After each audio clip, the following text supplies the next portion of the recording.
है।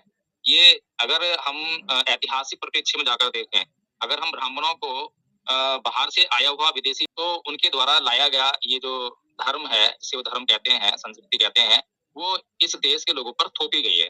तो चलिए उसमें हिंदू जो है कोई धर्म मिलेगा ही नहीं आपको। हिंदू धर्म नाम की कोई चीज़ मिलेगी नहीं, बल्कि धर्म के नाम पर अंधविश्वास मिलेगा, पाखंड मिलेगा, अंधश्रद्धा मिलेगी और अधर्म मिलेगा। तो इसलिए तो इतिहास में हिंदुओं के ईश्वर कहे जाने वाले लोग, जी। राम कृष्ण के नाम का एक कंकड़ भी धरती से नहीं निकला। जबकि पूरी धरती को जहाँ भी खुदाई होती है, वहाँ पर बुद्ध के अवशेष, बुद्ध की मूर्तियाँ निकलती हैं। तो अगर कि नमोबुद्धाय आखिर क्यों बोले? हिंदू आखिर इसको क्यों बोले? नमोबुद्धाय आखिर है क्या? जी, कोई गलत काम हो रहा है तो उस गलत काम को रोकने के लिए तुरंत ही कानून बनाना चाहिए। जी। लेकिन अंधश्रद्धा, अंधविश्वास और पाखंड को परिभाषित करने की बजाय, उसको रोकने के लिए कोई कानून बनाने की बजाय, सुप्रीम कोर्ट जो है भावनाओं के आधार पर राम मंदिर बनाने की इजाजत देता है, जो कि इस देश के ऐतिहासिक परिप्रेक्ष्य से, संविधान की मर्यादा के तहत या कानूनों के तहत वो किसी भी प्रकार से जो है वो उचित नहीं ठहरता है और नैतिकता के भी विरुद्ध है। तो इसलिए हिंदुओं पर अप्लाई करो। क्या उनके सिद्धांत जो है बात का अनुसरण करते हैं? क्या उनके सिद्धांतों में ये बात पाई जाती है? तो उत्तर मिलेगा कि नहीं। मुसलमानों के पास जाइए, क्या उनके सिद्धांतों में इस बात को फॉलो करता है? तो उत्तर मिलेगा नहीं। ईसाइयों के पास जाइए तो उत्तर मिलेगा नहीं। यानी कि संसार में जितने भी अपने आप को धर्म कह रहे हैं, संप्रदाय, वो धर्म की कसौटी पर उतरती नहीं है। उनका मानवता में अंधविश्वास को नहीं मानता हूँ, पाखंड को नहीं मानता हूँ, देव देवताओं को नहीं पूजता हूँ, ईश्वर में विश्वास नहीं करता हूँ, चमत्कारों में विश्वास नहीं करता हूँ, मैं अंधविश्वास में विश्वास नहीं करता। मैं जो है साइंटिफिक टेम्परामेंट में विश्वास करता हूँ, वैज्ञानिक सोच में विश्वास करता हूँ। जी, अगला जो सवाल है, जो आपने उत्तर में जो है कुछ-कुछ बातें कही हैं, जैसे कि आप बोले हैं कि राम मंदिर जो बना है, तो ये संविधान का ऑलरेडी कानून का विरुद्ध अगर माना जाए, तो इस हिसाब से जो है आप जो कह रहे हैं, इसमें तो संविधान ऑलरेडी गलत है। नमस्ते।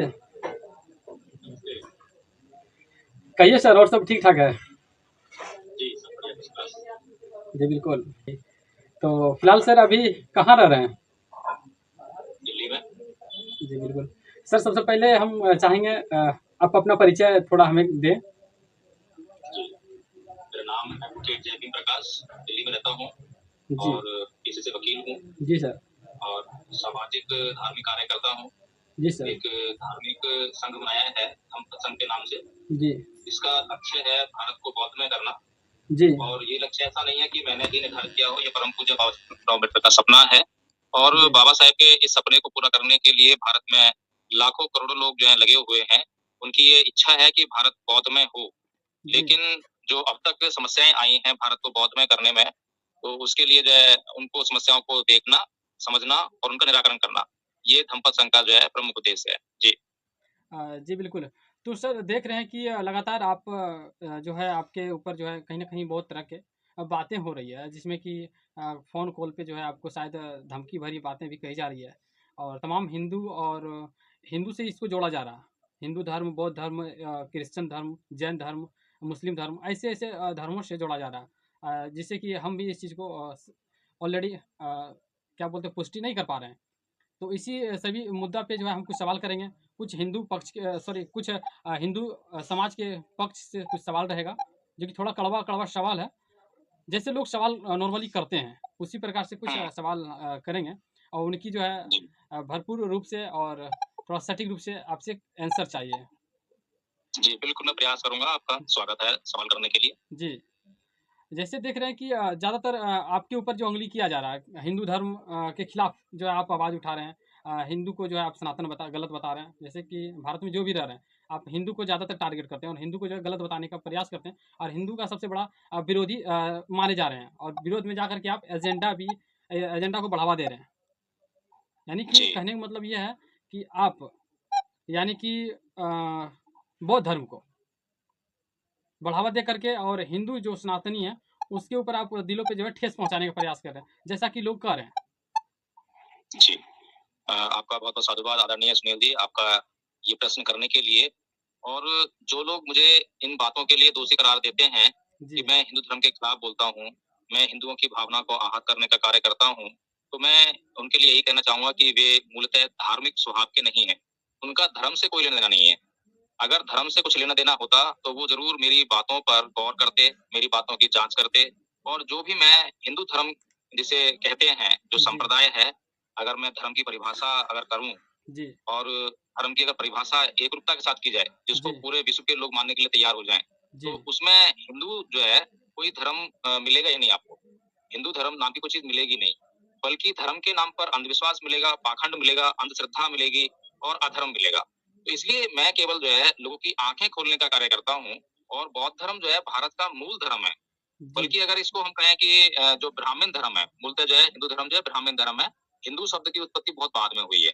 जी, तो जो ये ब्राह्मण धर्म है, ये मूलतः भारत का ही धर्म नहीं है, भारत की उत्पत्ति नहीं है। ये अगर हम ऐतिहासिक परिप्रेक्ष्य में जाकर देखें, अगर हम ब्राह्मणों को बाहर से आया हुआ विदेशी माने, तो उनके द्वारा लाया गया ये जो धर्म है, जिसे वो धर्म कहते हैं, संस्कृति कहते हैं, वो इस देश के लोगों पर थोपी गई है। तो चलिए ठीक है, कोई बात नहीं, बाहर से आई या यहाँ पर उत्पन्न हुई, इससे भी कोई फ़र्क नहीं पड़ता। जी, लेकिन उस बात से जो बाहर से आई है या भीतर उत्पन्न हुई है, उससे हमारा कल्याण होना ही चाहिए।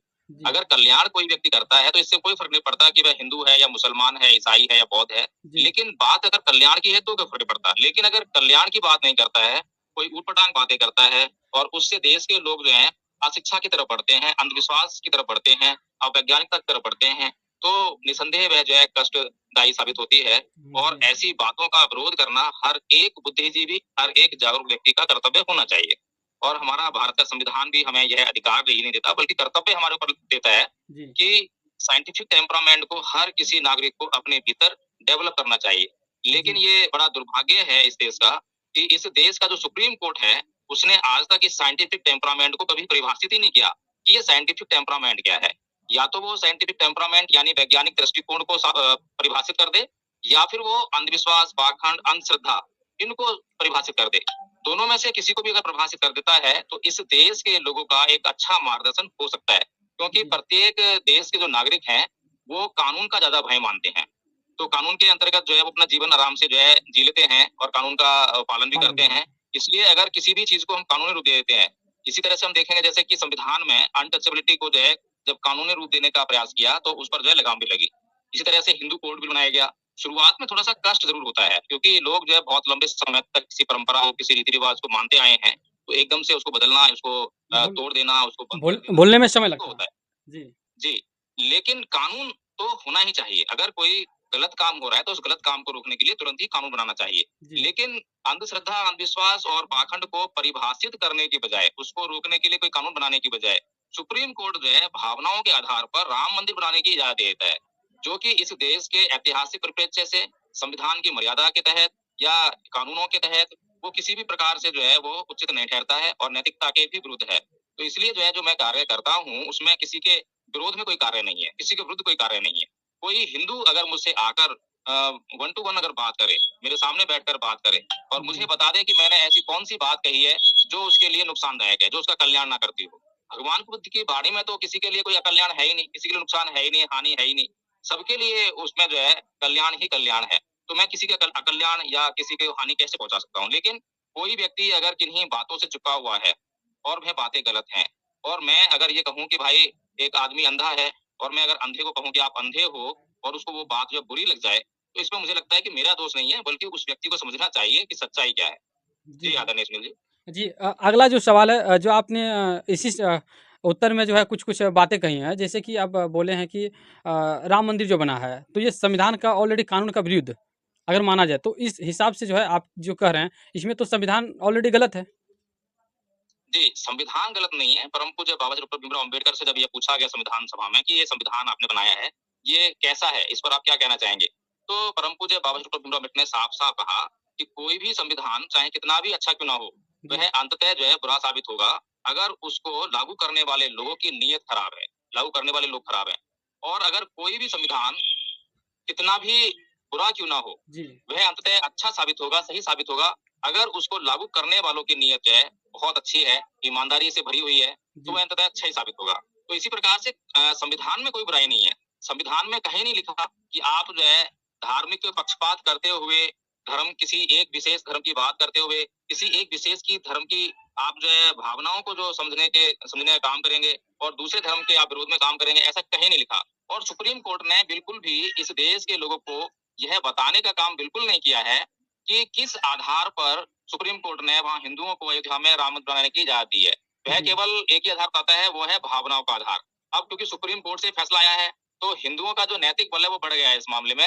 और वो ये कहते हैं कि जो सुप्रीम कोर्ट के आदेश अनुसार बना है, तो जी। इसमें कुछ ना कुछ तो सच्चाई होगी।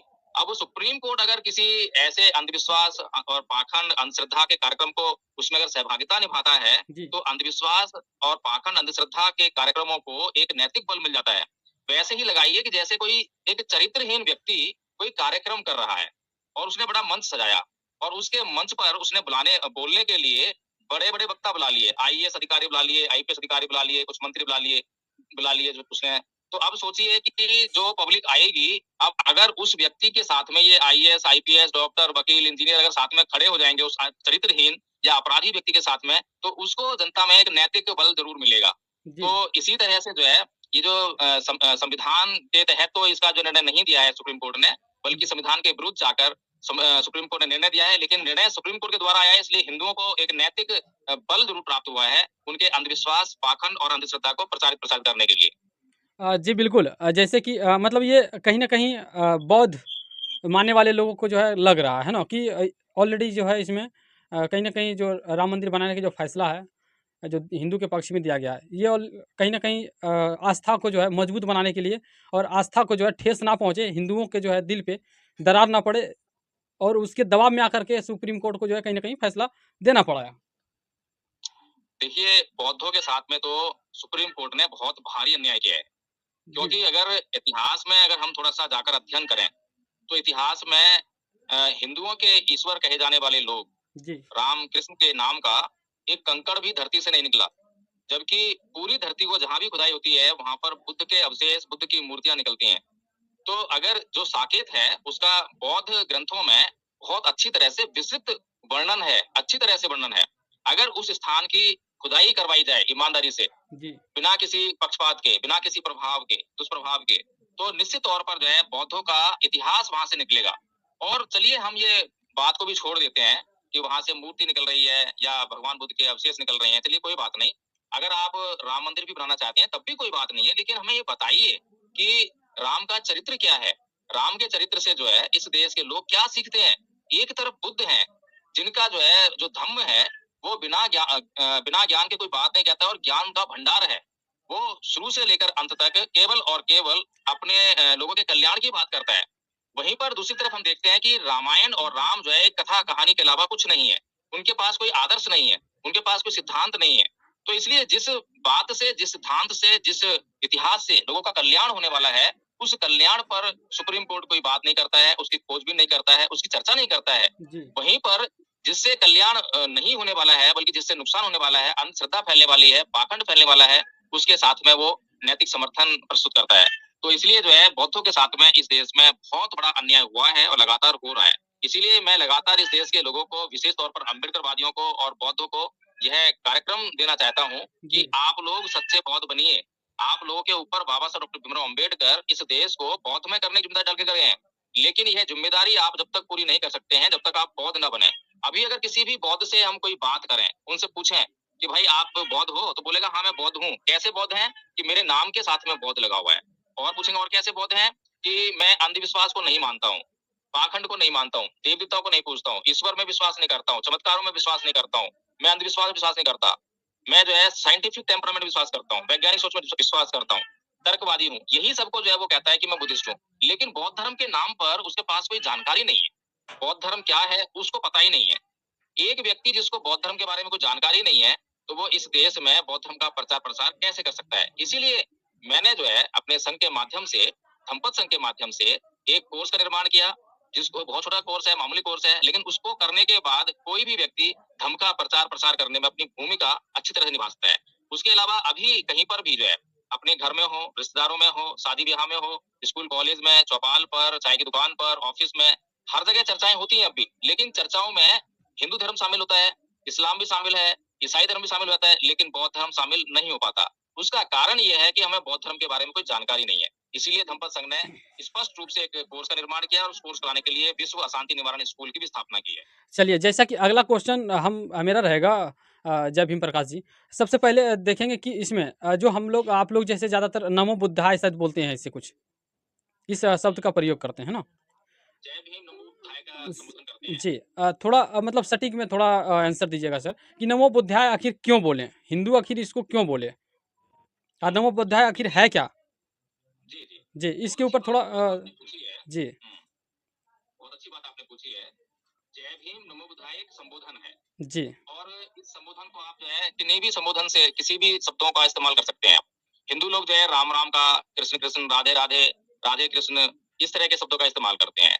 इस्लाम को मानने वाले लोग जो हैं अलग तरह का शब्दों का इस्तेमाल करते हैं। इस तरह सिख लोग अलग तरह के शब्दों का इस्तेमाल करते हैं। जी, तो जी, ये संबोधन है। जी। इससे जो है किसी व्यक्ति के कल्याण का कोई लेना-देना नहीं है। नहीं, इस संबोधन का जैसे ये कहने का मतलब ये कि संबोधन है, ये तो सभी लोग को जानकारी है।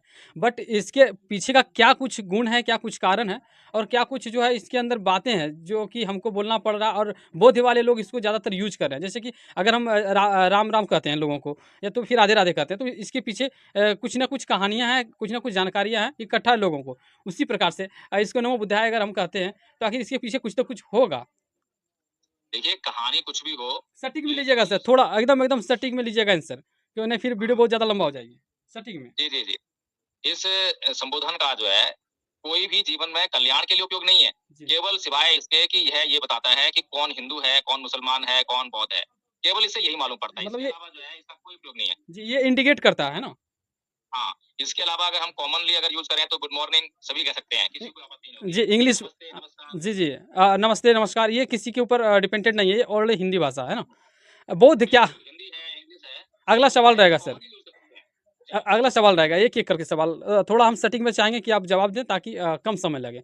बौद्ध बौद्ध आखिर है क्या? चलिए इसके ऊपर चर्चा करेंगे, क्योंकि बहुत सारे लोग जो इनका विरोध कर रहा, आखिर जानकारी के अभाव में ही कर रहा होगा। ये तो मेंटालिटी बात है या फिर उसको इसके बारे में जानकारी नहीं है, तब तो फिर अनर्गल बातें कर रही हैं, है ना? तो थोड़ा इसके ऊपर चर्चा कीजिए, थोड़ा-सा एकदम सटीक में लीजिएगा। आदरणीय सुनील जी, 2 शब्द हैं, एक है बौद्ध और एक है बुद्ध। जी, दोनों अलग-अलग हैं। जी, बुद्ध ने बौद्धों का निर्माण नहीं किया। बौद्ध एक संप्रदाय है, समुदाय है। जी, बौद्ध एक वर्ग है। कुछ लोगों को इकट्ठा कर लो जो कि बुद्ध का अनुसरण करते हैं, बुद्ध के सिद्धांतों को मानते हैं, उन्हें हम बौद्ध कह देते हैं। लेकिन जो बुद्ध हैं वो बड़े महत्वपूर्ण हैं। जी। बुद्ध ने मनुष्य के कल्याण बुद्ध के से लिए निकला है बौद्ध, है ना? जो हाँ, बौद्ध को मानने बुद्ध वाले से हैं। ही बुद्ध को मानने वाले, बुद्ध के सिद्धांतों को फ़ॉलो अप देने वाले जो हैं वो बौद्ध हैं। जी, तो जो बुद्ध हैं वो महत्वपूर्ण है। बुद्ध एक संस्था है। बुद्ध इस संसार में पैदा नहीं हुए, जी, बल्कि बुद्ध जो है गुणों को धारण करने के बाद बुद्ध बने। उन्होंने बड़ी तपस्या करी, बड़ा संयम बरता, अपने चित्त पर, अपने 6 इंद्रियों पर पूरी तरह से नियंत्रण स्थापित किया और उनके भीतर जितने भी विकार थे, काम, क्रोध, मोह, लोभ, तृष्णा, ईर्ष्या, राग, सबको जला नहीं दिया चित्त से और चित्त पूरा परिशुद्ध हो गया, जी, तब वो बुद्ध बने। इसीलिए बुद्ध का जो है गुण होना इस संसार के लिए कल्याणकारी है। आदि में कल्याणकारी है, मध्य में कल्याणकारी है और अंत में भी कल्याणकारी है। तो इस संसार के लोगों को बुद्ध के गुण को धारण करना चाहिए। अब मैंने कहा ना कि चित्त को शुद्ध करना। अभी चित्त की शुद्धता का जो स्तर है बहुत लंबा हो जाएगा, आपको समझाना जो है। अब मैं आपके सवाल के जवाब में केवल इतना ही कहना चाहूँगा, अगर फिर आप कभी शॉर्ट जो है अगर स्पीच वीडियो दीजिएगा। में पाएँगे कि चित्त की शुद्धता क्या है, तब इसको बताएँ। जी, शॉर्ट में तो खैर नहीं हो पाएगा लेकिन फिर मैं प्रयास करता हूँ। हमारे पास 6 इंद्रियाँ हैं, जैसे कि मान लीजिए हमारे पास जीभ एक इंद्रिय है। अब जीभ जो है जो इंद्रिय है उसका जो विषय है वो है स्वाद। जब कोई भोज्य पदार्थ इसके ऊपर आता है, तो वो एक प्रोडक्शन देता है वेदना का। वेदना होती है, वेदना 2 तरह की होती है, सुख वेदना और दुःख वेदना। जी, तो भोजन ही हमें जी पाने पा है, अच्छा लगेगा या बुरा लगेगा। हमें अच्छा लगता है तो हम अधिक भोजन खाते हैं, यानी जितना हमें आवश्यक है, आवश्यकता से अधिक ग्रहण कर जाते हैं कई बार। हमें पता होगा आपने भी और अगर हमें बुरा लगता है भोजन, तो हम जो हमारे लिए आवश्यक है, उससे भी कम ग्रहण करते हैं या खाते ही नहीं है। तो दोनों स्थितियाँ हमारे लिए खतरनाक हैं। तो बुद्ध ने जो है मध्यम मार्ग अपनाया, जिसे समता कहा, कि आप समता में रहिए, जो आवश्यक है आपके शरीर के लिए उसको ग्रहण कीजिए। भोजन का जो संबंध है वो पेट की भूख से है, भोजन का संबंध जो है स्वाद से बिल्कुल भी नहीं है। लेकिन जी। ये संसार को अभ्यास है इस प्रकार का कि वो स्वाद के लिए ही भोजन ग्रहणते हैं। इसीलिए जो है वो संसार आज दुखों में जीने के लिए मजबूर है और यही संदेश जो है भगवान बुद्ध ने संसार को दिया। जी। जैसे कि देखिए बहुत सारे लोग हैं जैसे इसमें 2 कड़ी हैं हमारी जिसमें कि जाति धर्म या समूह शिक्षा या एक इंसानियत बात का एक बहुत मार्ग है। ज़रूरी है आदरणीय सुनील जी, क्या सर? आपकी आवाज़ जो जी, नेटवर्क दोबारा से बताएँ पसंद क्या कर रहे हैं? जैसे ये कहने का मतलब ये है कि जाति, धर्म या समूह शिक्षा या इंसानियत का एक मार्ग है ना? या फिर पाखंड, अंधविश्वास या हिंदू धर्म को समाप्त करने का एक महत्वपूर्ण तरीका या ढंग है, बौद्ध। धर्म की जो है कि धर्म की एक ऐसी परिभाषा होनी चाहिए जिसको पूरी दुनिया जो है एक रूपता के साथ में स्वीकार कर ले। तो जी, भगवान बुद्ध ने धर्म की परिभाषा क्या दी है उसको मैं कहना भगवान बुद्ध कहते हैं कि सब पापस अकरणं कुशलस्य उपसंपदा सचित्त परियोदपनं एतं बुद्धानुशासनं। कि सभी प्रकार के पाप कर्मों का ना करना और जी। सभी प्रकार के पुण्य कर्मों करना और अच्छे बुरे कर्मों के बीच के भेद को जानने के लिए अच्छे और सच्चे चित्त का निर्माण करना और उसका जी। संग्रह करना, यही धम्म है, यही धर्म है। बताइए ये वाली जो परिभाषा भगवान बुद्ध दे रहे हैं, क्या इससे कोई हिंदू इनकार कर सकेगा, कोई मुसलमान इनकार कर सकेगा, कोई ईसाई इनकार कर सकेगा? पूरी दुनिया में आप किसी के पास चले जाइए, किसी से पूछ लीजिए कि भाई हम चाहते हैं कि धर्म को जो है इस तरह से परिभाषित करना चाहिए, कोई इनकार नहीं करेगा। लेकिन इसी परिभाषा को हिंदुओं पर अप्लाई करो, क्या उनके सिद्धांत जो है इस बात का अनुसरण करते हैं? क्या उनके सिद्धांतों में ये बात पाई जाती है? तो उत्तर मिलेगा कि नहीं। मुसलमानों के पास जाइए, क्या उनके सिद्धांतों में इस बात को फॉलो मिलता है? तो उत्तर मिलेगा नहीं। ईसाइयों के पास जाइए तो उत्तर मिलेगा नहीं। यानी कि संसार में जितने भी अपने आप को धर्म कह रहे हैं, संप्रदाय, वो धर्म की कसौटी पर उतरती नहीं है। उनका मानवता के कल्याण से कोई लेना देना है ही नहीं। उनका एक ही लक्ष्य है, एक ही उद्देश्य है, अपने वर्ग को, अपने समुदाय को आगे बढ़ाना, उसका प्रचार करना, उसका प्रसारित करना। उसके जी। अलावा जो भगवान बुद्ध का उद्देश्य है, उनका उद्देश्य किसी संप्रदाय को बढ़ाना नहीं है, कोई वर्ग पैदा करना नहीं है, बल्कि पूरी समस्त मानव जाति का कल्याण करना उनका उद्देश्य है। जी। इसलिए धर्म को हमें सच्चे अर्थों में समझना पड़ेगा। इसीलिए मैं बार-बार कहा हूँ कि सुप्रीम कोर्ट को धर्म को परिभाषित करना चाहिए। तभी इस देश के लोग धर्म को समझ पाएंगे कि धर्म क्या है। बार-बार धर्म के ऊपर टिप्पणी तो करता है सुप्रीम कोर्ट, लेकिन धर्म को बिना परिभाषित करे, बिना उसका अर्थ खुद जाने और बिना उसका अर्थ इस देश के, संसार के लोगों को बताए, वो इन शब्दों का इस्तेमाल कर रहे हैं, जो कि असंवैधानिक है। सुप्रीम कोर्ट कभी भी किसी का इस्तेमाल सकता है जब तक कि उसको परिभाषित नहीं करता कि वो उस शब्द से क्या अर्थ निकालता है, क्या अर्थ समझता है। ये जो सुप्रीम कोर्ट का जो व्यवहार है, ये असंवैधानिक है ये। जी। जी। अगला सवाल ये है कि बौद्ध का निर्माण कैसे और कहाँ से हुआ है? जय भीम प्रकाश जी। देखिए, आपकी आवाज़ बिल्कुल साफ नहीं आ रही है और आज का फिर ये वीडियो यहीं पे कंप्लीट कर लीजिए, फिर नेक्स्ट वीडियो में आते हैं। आवाज़ क्लियर जा रही है सर? आप नहीं आ रही अभी भी। आवाज़ आ रही है? आपकी आवाज़ बहुत सॉलिड आ रही है। आपकी आवाज़ हाँ, मेरी आवाज़ तो आ रही होगी, लेकिन आपकी आवाज़ मुझ तक नहीं आ रही है, कट के आ रही है बहुत ज़्यादा। अच्छा, डिस्टर्बेंस है। अब देखिए कुछ सुधार हुआ है आवाज़ आने में? नहीं हो रहा अभी भी। मैं बिल्कुल भी आपकी बात को समझ नहीं पा रहा हूँ। ऐसा है कि के भाव और कुछ शब्द आ रहे हैं मुझ तक।